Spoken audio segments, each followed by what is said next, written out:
Salve galera, vamos chegando então a mais um vídeo de entrevistas aqui do canal O Esporte na História. Você que tem acompanhado o nosso canal já se acostumou que nós temos dois vídeos mensais, um sempre ao dia primeiro, que é um vídeo de conteúdo que eu trago sobre algum livro que tem a temática do esporte de forma ampla sendo abordada, e o segundo vídeo, sempre uma entrevista no dia 15 de cada mês. E hoje a gente vai ter o prazer de receber aqui um grande amigo, um grande pesquisador no campo da educação física, no campo da história do esporte, que é o professor Kleber Dias, da Universidade Federal de Minas Gerais. Kleber, primeiramente te agradecer desde já pelo aceite de estar aqui participando com a gente e de poder contribuir um pouco também da sua experiência, da sua vida acadêmica, nas pesquisas que você já relaciona aí, esporte, história, educação física, em muito tempo de trajetória e, acima de tudo, a gente poder levar um pouco a mais do conteúdo e do conhecimento acadêmico para um público mais amplo, né? Desde já, muito obrigado, Kleber.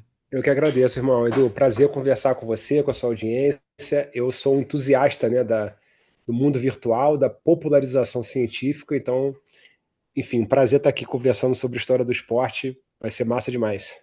E a gente sempre fala, né? Nossa, nosso dever enquanto pesquisadores também é ter um pouco dessa pegada, né? Nesse mundo digital que tem se desenvolvido. O quanto mais a gente puder fazer divulgação científica, dialogar com públicos mais amplos também, que estão, de alguma forma, contribuindo para o campo esportivo, é um pouco da nossa contribuição, né?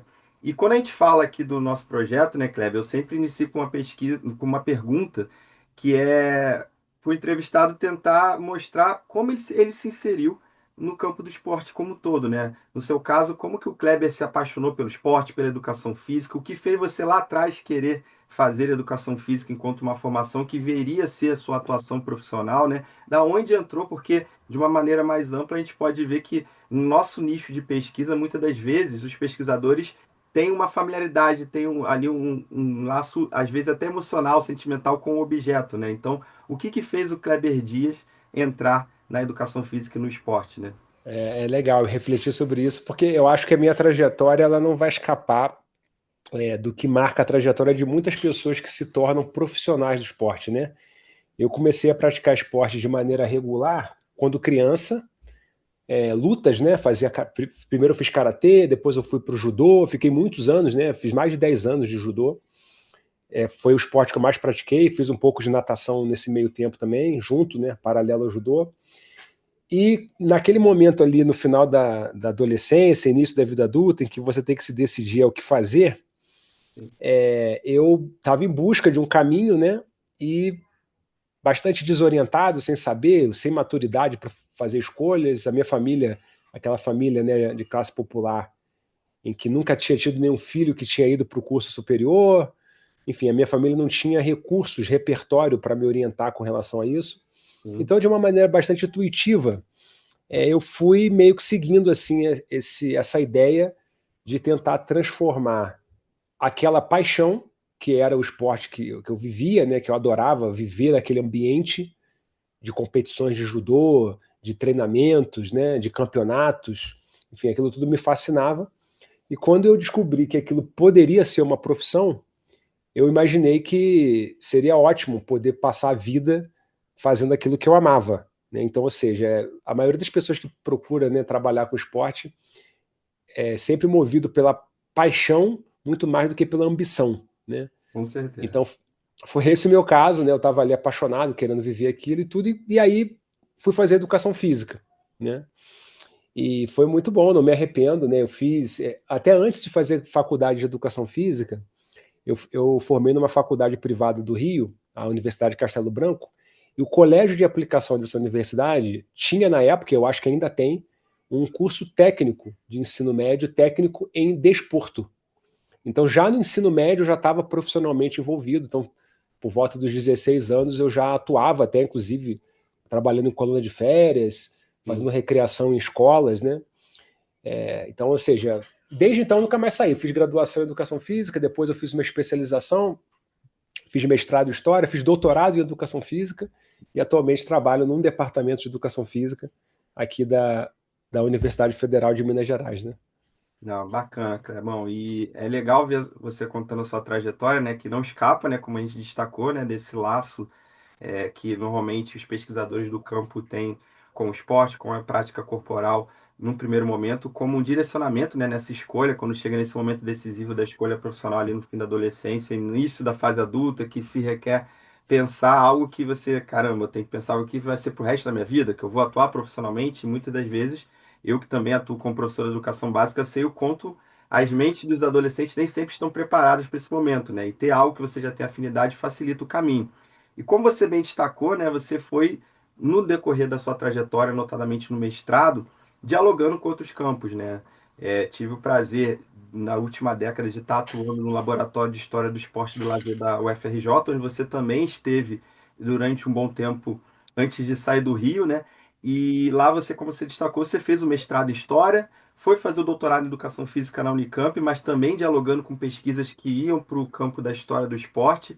Da onde veio esse interesse em tentar entender historicamente as práticas esportivas, a educação física, sem sair do campo da educação física, mas sempre também em diálogo muito profundo, muito cuidadoso com a disciplina História, que é algo que você tem feito na sua trajetória, nos seus trabalhos, livros e publicações, né? Isso também foi uma coisa assim curiosa, né, cara? Porque tal como a própria escolha pela educação física, não foi nada assim muito refletido e nem meticulosamente planejado. Foi acontecendo. Então, como eu comentei, né, eu já atuava desde o ensino médio na área da educação física e eu tive a oportunidade nessa época de trabalhar como estagiário numa colônia de férias lá na ABB Tijuca, que era coordenado por um técnico de judô do Olaria, que atualmente, inclusive, é professor também universitário lá na Universidade Federal Rural do Rio de Janeiro, o Fernando Rufato, que era uma liderança assim, extraordinária.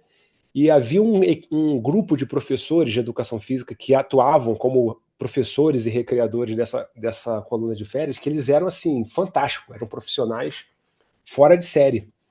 E eu ali, né, com meus 16, 17 anos, né, totalmente imaturo, ficava assim assombrado com a capacidade deles, como é que eles conseguiam justificar pedagogicamente as atividades que eles ofereciam.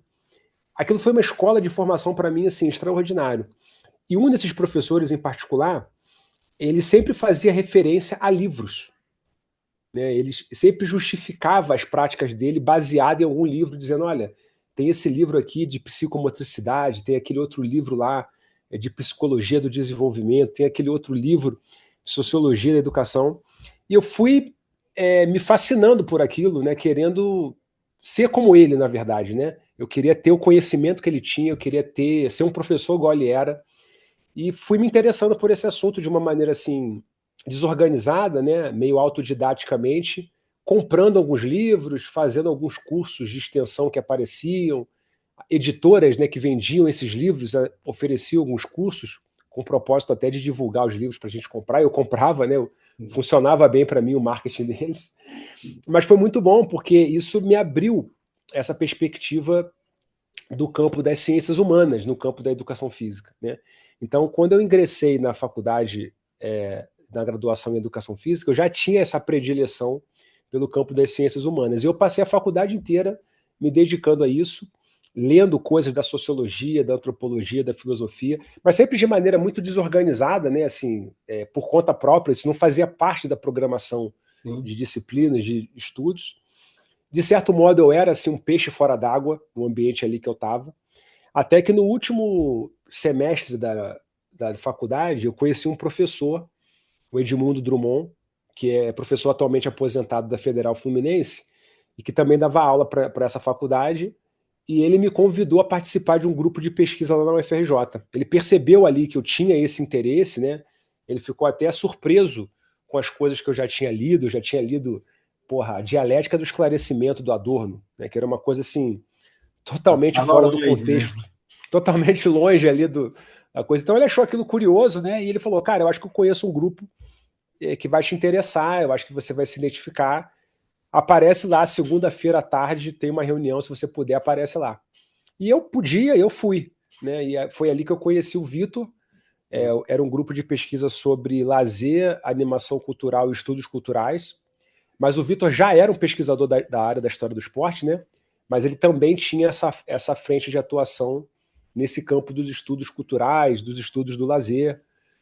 E ali, Era o cara, ali eu me ano, encontrei. Era o Era o Anima? Anima, exatamente. Eu não sei se ainda está ativo, né? Não, Nem não tá sei. mais já. Não, não. Porque eu acho que a Ângela aposentou também, que era a outra professora que tocava ali com ele. E o Vitor está na faculdade de educação, se bandeou totalmente para a história, né? Mas ali, cara, foi onde eu me encontrei, sabe? Ali eu falei, cara, isso aqui é minha turma, isso aqui as pessoas conversam sobre os mesmos assuntos que eu gosto de conversar, leem livros que eu gostaria de ler, eu aprendo com eles sobre livros, sobre autores, então aquilo eu fiquei ali fascinado com aquele ambiente ali. E nessa época que eu comecei a frequentar esse grupo, foi bem a época que o Vitor estava ingressando no programa de pós-graduação em História Comparada, como professor da UFRJ, criando esse laboratório que você mencionou, o Laboratório de História do Esporte. E lá pelas tantas, ele me perguntou se eu já não tinha pensado um dia de fazer um mestrado, que havia essa possibilidade, que seria uma oportunidade interessante de desenvolver uma carreira acadêmica, porque até então nesse momento já era professor da rede pública de educação, né, educação básica. Nunca tinha pensado em ser professor universitário, nunca tinha pensado em fazer mestrado. E aí, assim, só que ao mesmo tempo eu já estava ingressando nesse campo da pesquisa pelas mãos do Vitor e do Edmundo, por meio de uma bolsa de apoio técnico da FAPEMIG, da FAPEMIG não, desculpa, falei aqui de Minas, né? Perde. Da FAPERJ. Eles coordenavam um projeto, o Instituto Virtual do Esporte. Eu recebi uma bolsa de apoio técnico para apoiar o Edmundo na pesquisa que ele coordenava sobre esporte de aventura. E ali eu pensei, pô, eu estava gostando de fazer aquela pesquisa, estava super motivado, super interessado em aprender mais sobre aquilo. E eu pensei que talvez fosse interessante fazer uma pesquisa, então, propor, né, um projeto sobre a história dos esportes de aventura na natureza. E assim eu fiz. Eu fiz um projeto, comecei a estudar a bibliografia do concurso de seleção do mestrado, acabei passando, e aí foi que eu ingressei realmente foi, digamos, meu início de uma carreira acadêmica ligada ao campo da história. Foi ali, mas de maneira meio por acaso, entendeu? Não foi nada assim. Foi como eu te falei. O Vitor me perguntou: você já pensou em fazer isso? Eu falei: não, nunca pensei. E aí eu comecei a pensar e aí acabou rolando, sabe? É bacana você falar a sua trajetória, né? Que muitas das vezes são coisas que a gente não pensa a priori, mas que as coisas vão se desenrolando de maneira que as oportunidades vão aparecendo, né? E acabou que você fez o mestrado, virou publicação em livro, referência, depois do doutorado em educação física, como eu destaquei na Unicamp, você, se quiser, pode comentar também, também dialogando com a questão da história do esporte. E dentro desse caminho, depois você foi dar aula em Goiás, né, na Federal de Goiás, Isso, até fiquei. vir para a UFMG. E aí, nesse trânsito de sair do Rio, ir para Goiás, depois para Belo Horizonte, você percorreu também alguns caminhos da história do esporte de tentar entender um pouco da prática esportiva e do objeto fora dos grandes centros, né? E aí queria que você comentasse um pouco do que foi essa ideia, de como foi essa experiência e como você vê esse campo que hoje está mais consolidado, inclusive já fazendo propaganda. Mês que vem vai ter o Simpósio Nacional da Ampu em BH, estarei lá junto com outros colegas, com o Simpósio de História do Esporte que ocorre desde 2003 no âmbito do principal evento de história, ou seja, é um objeto que vem se consolidando não só na disciplina História, como também na disciplina Educação Física, e fora outras ciências humanas e sociais que também já têm seus simpósios e congressos específicos sobre o esporte, né? Então, como você vê esse desenvolver do campo nos últimos 20 ou mais anos que você está aí caminhando na área, e também como que foi pensar um pouco do esporte fora dos grandes centros, né? Sair do Rio e ver que tinham experiências também bacanas para se pensar no Centro-Oeste, em Minas Gerais, em outros espaços que antes são ou eram muito negligenciados pelos acadêmicos, né? Cara, eu vou acho que começar. Você fez essas duas observações, eu vou começar pela última, né? Como é que eu fui parar nessa pesquisa sobre história do esporte no Centro-Oeste, né?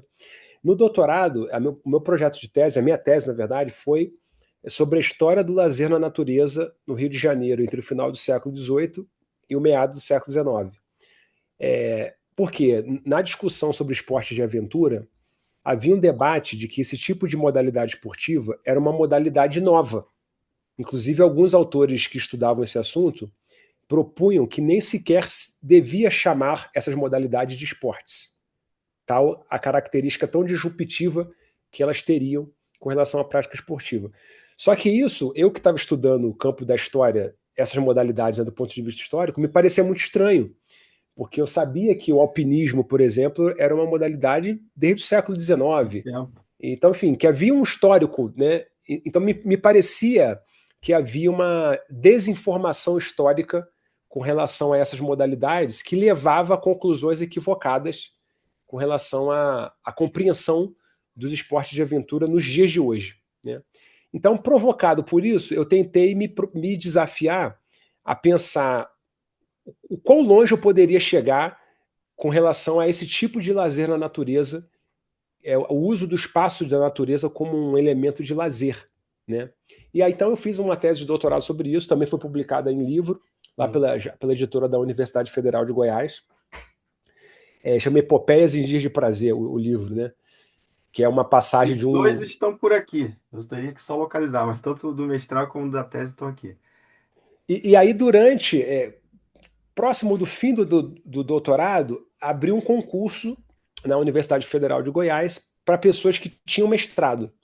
Então, ou seja, hoje em dia isso é menos habitual, né? Não é Mas raro. estou falando aí dos anos de 2007, 2008, né? Então, isso ainda acontecia naquela época. Hoje em dia é mais raro, mas e era um concurso para fundamentos sócio-históricos da educação física. E eu resolvi, enfim, tentar. Já tinha tentado antes um concurso para a Universidade Federal do Mato Grosso do Sul, mas era apenas uma vaga, eu tinha ficado em terceiro lugar. Aí tentei novamente esse concurso, acabei sendo selecionado, sendo convocado para assumir essa vaga, ainda no doutorado. Faltava cerca de 1 ano e meio para eu terminar o doutorado. Fui para Goiás, e aí assim, já estava meio que acabando a tese, estava escrevendo e tudo. Depois que eu terminei a tese, já como professor da Federal de Goiás, eu ia começar um novo projeto de pesquisa. E como eu dava aula de fundamentos sócio-históricos da educação física, eu queria usar coisas da região, né, para, enfim, ilustrar um pouco os elementos, os conteúdos que eu ia ensinar nessa disciplina para estudantes da educação física. E quando eu comecei a procurar sobre a história do esporte em Goiás, eu percebi que eu não tinha nada, né? Tinha, na época, os 2 livros de 2 jornalistas goianos, mas que era realmente assim um livro de memória, né? Era um livro de fotografias dos clubes que já tinham existido em Goiás ao longo de parte do século XX. Não era exatamente um trabalho histórico, né? E aquilo me motivou, eu falei, cara, eu vou começar a mexer com isso. E aí eu comecei a fazer uma pesquisa no Arquivo Histórico Estadual de Goiás, na Praça Cívica, ali bem no centro de Goiânia, né? Um arquivo pequenininho na época, não sei nem como é que tá, faz muitos anos que eu não volto lá.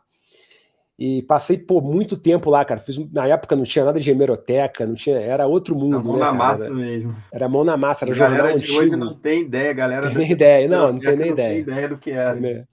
Não, era um trabalho brutal, assim, era muito demorado, né, muito exaustivo, mas eu encarei aquilo ali, aquela maçaroca de jornais, e comecei a perceber coisas lá do final, do começo da década de 10, década de 20, e isso, o que eu estava vendo ali nas fontes, entrava em conflito com a visão predominante teórica que havia, que eu acho que ainda há, com relação ao desenvolvimento histórico dos esportes, muito associado ao desenvolvimento urbano, né, de uma economia capitalista, urbana, industrial, e Goiás não tinha nada disso, né? Era uma região totalmente ruralizada, aquilo que eles chamavam de área urbana, se nós parássemos para pensar a rigor, na verdade era bastante pouco urbanizado, mesmo a parte que era classificada como urbana, e aquilo entrava em choque com essa teoria.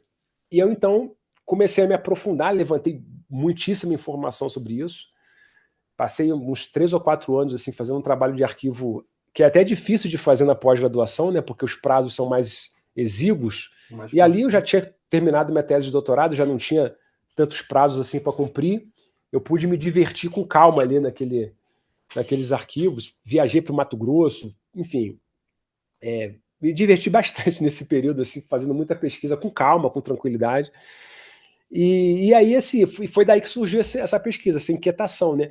E é interessante também, Edu, porque a pesquisa sobre a história do esporte em Goiás, que depois eu acabei ampliando para o Centro-Oeste, eu me motivei inicialmente com essa preocupação de ter material para usar em sala de aula. sim, sim. Mas também foi uma forma que eu encontrei de estabelecer um relacionamento com a própria cidade que eu estava chegando, que estava me acolhendo. Eu fui muito feliz ali os anos que eu vivi em Goiânia, fiz grandes amigos que até hoje que eu tenho. E foi uma forma muito boa, muito interessante de eu criar um vínculo afetivo com a cidade, sabe? Estudar a história de Goiânia, a história de Goiás. Então, assim, foi uma Pô, experiência bacana. fantástica. Não, muito bacana. E demonstra também, assim, é legal que você falou desde o doutorado, né? Muitas das vezes as pessoas começam no objeto pensando o desenvolvimento do esporte com a relação da modernidade no século XIX e vai dali para frente, né? Você fez o caminho inverso no doutorado, foi para trás, do século XVIII, e fez o caminho inverso no sentido do... Isso na questão temporal. Na questão espacial, fez o caminho inverso em sair dos grandes centros para tentar compreender que também poderia ou existiu desenvolvimento de um campo esportivo ou de alguma coisa que se relacione ao lazer em espaços não pensados a priori, né? E aí, dentro disso tudo, nesses debates do campo, nesse desenvolvimento, como que você vê hoje a história do esporte e da educação física no Brasil? Você acha que é um campo que tem muito ainda a caminhar, já caminhou bastante, chegou em algum período de estagnação? Qual é o olhar que você conseguiu, que você enxerga depois dessas 2, 3 décadas aí de trajetória? É verdade, você tinha já até feito essas duas perguntas, eu acabei não comentando essa segunda, né? Eu tenho uma avaliação, cara, assim, se eu dissesse que é pessimista com relação à minha avaliação geral da historiografia do esporte no Brasil, talvez fosse injusto. Porque há uma dimensão muito promissora, né, e muito interessante que se desenvolveu e vem se desenvolvendo, que eu acho que a imagem que eu estou vendo aqui sua ilustra um pouco esse virtuosismo da historiografia brasileira dos esportes, que é uma profusão de pesquisas, né? São dezenas de dissertações de mestrado, dezenas de teses de doutorados, centenas de artigos, né? Dezenas e talvez centenas de livros. Então há a quantidade de material enorme. Esse é o aspecto virtuoso desse desenvolvimento que segue aí, né, de Acontecendo. maneira muito acelerada, é até difícil de acompanhar a quantidade de pesquisas que se publica sobre isso. Então é uma coisa muito impressionante. No entanto, apesar desses méritos todos, eu me ressinto muito do desenvolvimento dessa comunidade de uma visão mais sistêmica. Eu acho que a gente tem fragmentado demais as pesquisas em nichos muito super especializados. Então a pessoa se especializa em estudar a história do remo entre 1910 e 1915, lá em Pernambuco, e o cara vai se aprofundar naquilo de uma maneira muito impressionante, muito interessante, oferecendo vários detalhes descritivos que têm o seu valor. No entanto, falta, na minha opinião, uma articulação teórica mais ampla que nos permita compreender o todo e daí poder deduzir sentidos mais profundos a respeito do significado da história do esporte, até inclusive para pensar os dilemas do mundo contemporâneo. Porque eu acho que talvez essa minha avaliação crítica com relação a esse campo de pesquisa até nos remete a coisas que eu estou fazendo atualmente que não tem muito a ver diretamente, né, pelo menos em princípio, assim, à primeira vista, com a história do esporte, mas eu vejo que tem a ver, porque é a tentativa de fazer com que o raciocínio histórico e que o conhecimento histórico ilumine de uma maneira mais explícita problemas do tempo presente. E eu acho que nesse aspecto da compreensão sistêmica do todo, de uma articulação teórica mais totalizante, digamos assim, eu acho que a gente tem pecado, tem, de certo modo, fracassado, porque a gente pratica muito uma história muito em migalhas, né? Um paradigma microhistoriográfico permanente, sem nenhuma tentativa de grandes sínteses, que eu acho que nos faz falta. Perfeito. E eu acho que iniciativas como acho que a gente tem tentado, até no sentido de tentar comunicar, né, o que tem sido feito, os trabalhos, esse canal tem um pouco dessa pegada também, vai ao encontro do que você está dizendo, né? De tentarmos pensar o que esse campo que se desenvolveu aí 2, 3 décadas com mais força no Brasil pode trazer de aplicabilidade real no cotidiano para as pessoas, sair do micro para não que seja um macro vago, mas um macro que possa ter aplicabilidade, né? E eu acho que aí agora a gente abre espaço para falar um pouco do seu projeto mais atual, né? Que é a Educação Física SA, que você não está caminhando sozinho, você pode trazer e comentar para a gente aqui também um pouco de como tem sido pensado e desenvolvido esse projeto, mas que tem, pelo que eu tenho visto, acompanhado, e sou uma pessoa que acompanha com frequência, vocês estão desenvolvendo um campo de como o profissional de educação física pode vir a atuar, né? As questões do mercado, as questões reais, né? Quais são os problemas reais que o profissional de educação física, ao escolher essa área, para se formar nessa área, ele vai encontrar. Ah, se ele fizer o bacharelado é uma coisa, a licenciatura é outra. No bacharelado, o que que vai ser se você escolher ser um personal trainer? O que que vai ser se você escolher ser um treinador de escolinha de futebol? Ou se você for para a docência, na educação básica? Então, são questões reais que muitas das vezes no pedestal da universidade não aparecem tais questões mais teóricas para serem aplicadas na realidade das pessoas que estão ali se formando, mas que vocês têm feito um grande trabalho, né? Então, não só divulgue, como comente, né, um pouco do que é Educação Física SA para a gente também aqui aprender mais um pouco do que vocês estão Ah, propondo. valeu, Edu. Obrigado aí pelas palavras de incentivo. Cara, é um projeto que eu tenho o maior carinho. A gente desenvolve, começou há cerca de 3 anos atrás.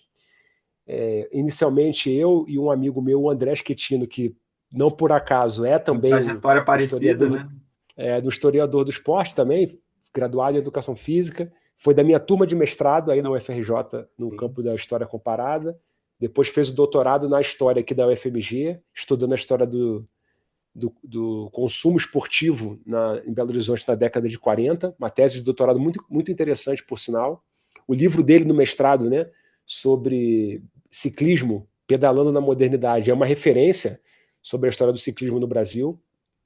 E ele, depois de um dado momento, ele durante muitos anos foi professor universitário em faculdades privadas, mas num dado momento ele acabou saindo e se tornou um empresário é, fitness, né, de treinamento esportivo online de ciclismo. Ele sempre foi praticante de ciclismo, tinha uma relação com o ciclismo e acabou se tornando um treinador de ciclismo, né? Inclusive, ele tem iniciativas na internet, o canal dele no YouTube tem mais de 20 mil inscritos. Num dado momento, o blog que ele mantinha na internet era um dos principais portais de notícias do ciclismo no Brasil. Então, enfim, ele já estava nesse universo digital há muito mais tempo do que eu. E nós nos encontramos aqui em Belo Horizonte um dia para bater papo, assim, tomar uma cerveja, né? Trocar uma ideia. E ele começou a me falar um pouco sobre esse universo digital que estava acontecendo no campo da educação física, de treinamentos online, de venda de cursos, que eu não estava até então ligado nisso, né? E eu fiquei assim, simplesmente perplexo. Eu falei, cara, você está me falando aí de um mundo, uma tsunami que está se formando no horizonte e que ninguém nas faculdades está olhando para É. isso. Nós temos que fazer alguma coisa sobre isso, cara. Vamos fazer. Aí eu sugeri essa ideia, vamos fazer um podcast, cara, em que a gente conversa sobre isso para tentar divulgar, para chamar a atenção das pessoas, enfim, desafios que isso impõe e oportunidades que eventualmente isso também é presente, né? E assim começou, mas então é um podcast, né? Um canal no YouTube e no Spotify dedicado ao trabalho, à carreira e aos negócios da educação física. E a ideia é que, inicialmente, era que ele abordasse do ponto de vista empresarial, porque ele já era um empresário da educação física, efetivamente, e eu abordasse do ponto de vista acadêmico, embora ele também seja um acadêmico, né? E assim começou, e depois a gente, de um tempo para cá, um terceiro colega nosso, o Rafael Diniz, se juntou a nós nessa empreitada, e agora, enfim, nós estamos nesse movimento aí de tentar discutir problemas que cercam o mercado de trabalho da educação física, mas usando todo o repertório teórico típico das ciências humanas para tentar compreender os problemas que cercam esse universo e como tentar encontrar soluções e saídas para esses problemas a partir daquilo que a gente pode aprender com a sociologia, com a antropologia, com a história e, eventualmente, com a psicologia. Perfeito, Clebão. Então, vocês que estão aqui nos acompanhando já sabem que tem que, lá no canal do Educação Física SA, seguir esses três professores que estão fazendo um trabalho excepcional e que, sem dúvida nenhuma, tem colaborado muito assim, para a galera que, principalmente que está ali entrando no campo, começando no mercado de trabalho, que já está há um tempo, mas também está com dúvidas, entender um pouco dos limites, das coisas positivas e negativas, das políticas públicas, do campo do mercado, como ele disse aí que o André tem a experiência mais empresarial de negócios da educação física, então tudo isso passa e é uma contribuição muito valiosa, que é bom. E eu só tenho que te agradecer. A gente vai chegando aqui no fim da nossa conversa, né? Mas se você quiser deixar algum último recado, alguma consideração, a perspectiva que você tem para o campo no futuro, enfim, fique à vontade. E mais uma vez, de coração, agradecer a sua participação aqui no canal Esporte na História e Não, fique, porra, valeu. fique Valeu. sempre de portas abertas, estarão aqui sempre para você participar conosco. Não, valeu, irmão. Obrigado pelo convite, cara. Assim, como eu comentei no início, é um entusiasmo poder conversar sobre essas coisas todas. Na verdade, as redes sociais nos oferecem a oportunidade de construir comunidades. Não é por acaso que elas se chamam redes sociais, né? Trata-se de fato de você estabelecer relacionamento social com pessoas, ainda que haja muita poluição publicitária Hum. acontecendo ali, atrapalhando, né, o relacionamento das pessoas. Mas, no fundo, existem também essas oportunidades que acontecem com as redes sociais. Eu acho que o seu podcast, o nosso podcast, os conteúdos que a gente produz para as redes sociais reforçam um pouco isso. E assim, o comentário final que eu deixaria é que assim, a gente está vivendo na educação física um momento muito interessante e, como acontece em vários segmentos de atuação, ao mesmo tempo de muita incerteza. Porque você tem atualmente profissionais de educação física que comercializam os seus serviços pela internet e que faturam dezenas, às vezes centenas de milhões de reais todos os anos, o que era uma coisa, na época em que eu me formei, não era só Impensável. que não era possível, era inimaginável que uma coisa desse tipo pudesse acontecer. Mas, ao mesmo tempo, esse processo de digitalização dos serviços da educação física também reduz a quantidade de postos de trabalho, porque você tem agora um profissional que dá aula para 1.000 alunos, 2.000 alunos. Eu já entrevistei no podcast lá, nossa, Educação Física SA, profissionais que têm 30 mil alunos. Né? Então, naturalmente, há uma quantidade finita de alunos interessados em praticar esportes, fazer atividades físicas, e, portanto, há um limite da quantidade de trabalho possível de ser realizado por meio desse expediente de oferta digital de serviços. Então, ou seja, essa ambiguidade, né, de um mundo de oportunidades que se abre e, ao mesmo tempo, que impõe uma série de desafios, é um mundo fascinante que exige uma perspectiva histórica, particularmente, né, nesse projeto, a minha contribuição para esse grupo que se juntou ao redor disso é de tentar oferecer uma perspectiva histórica a respeito dos problemas que afligem o mercado de trabalho da educação física. Porque depois de ter feito doutorado em educação física, depois de já como professor da UFMG, eu fiz um pós-doutorado em ciências econômicas. Então eu acabei me interessando muito por esse Ampliou o assunto e me leque. interessa até hoje. Então eu combino um pouco, né, essa formação no campo das ciências econômicas com essa formação histórica para tentar lançar alguma luz sobre dilemas e Questões problemas de que cercam. mercado, né? O mercado de trabalho, o Exatamente. mercado do profissional de atuação como um todo, né? Exatamente. Evolução do mercado fitness, e coisas assim que exigem, de fato, não é da boca para fora que eu digo isso, se não se tiver um olhar histórico, a compreensão será parcial e limitada. É Dá preciso mais ter raso. uma compreensão histórica de fato. É isso aí. Perfeito, Clebão. Então, mais uma vez, obrigado. Fique Valeu, irmão. Tamo junto. sempre, é, fique sempre sabendo que aqui as portas estarão abertas para te receber no canal e, obviamente, a gente vai mantendo as trocas, seja no campo, seja com os podcasts, seja com as escritas e os livros e as pesquisas. E você que gostou aqui desse bate-papo, dessa conversa, que é muito mais uma conversa do que uma entrevista. Peço que você não deixe de seguir aqui, se inscrever no canal, ativar o sininho, compartilhar para seus amigos e amigas que têm interesse no tema e cada vez mais essa divulgação acontecendo, o canal Esporte na História vai estar aqui disponível para colaborar com vocês também nesse difundir do esporte enquanto objeto de estudo histórico, social e que essa é a nossa, um pouco da nossa pequena contribuição de levar o tema para um público mais amplo. Um grande abraço, até a próxima.